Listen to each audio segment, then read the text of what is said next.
PAL-ul și MDF-ul plastifiat vin de la uzină în foi de dimensiuni mari, din care se tai detalii de diverse mărimi. După debitare, părțile laterale au un aspect nefinisat, iar pentru a acoperi acest neajuns, este nevoie de lipit un cant. În acest video vom vorbi despre acest detaliu. Lipirea cantului ABS conferă materialului următoarele proprietăți. Aspect finisat. Materialul este protejat pe perimetru de așchierea stratului de decor. ABS-ul protejează materialul de umiditate și împiedică eliminarea substanțelor toxice. Unicul neajuns a cantului ABS este că poate fi ușor observat și nu lasă senzația de tot întreg. Despre ABS trebuie să cunoaștem 3 lucruri.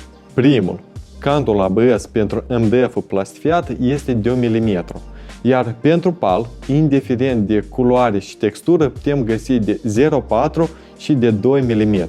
Toate au aceleași proprietăți tehnice, doar că ABS-ul de 2 mm este mai gros și din acest motiv este mai rezistent la lovituri directe. Însă neajunsul ABS-ului de 2 mm este că se observă mai mult decât ABS-ul de 0,4 mm. Iar în interiorul dulapului arată așa.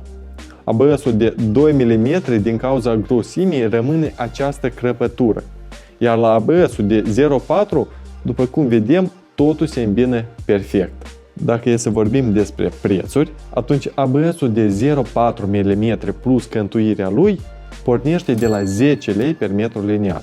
ABS-ul de 2 mm plus cântuirea lui începe de la 20 de lei per metru liniar. Părerea noastră este că ABS-ul de 2 mm trebuie folosit doar în zone cu risc de lovituri directe. În rest, noi recomandăm ABS de 0,4 mm deoarece el are aceiași parametri tehnici, doar că vizual arată mai bine. Însă fiecare decide ce fel de mobilier să aleagă, cu ABS de 2 mm sau 0,4 mm.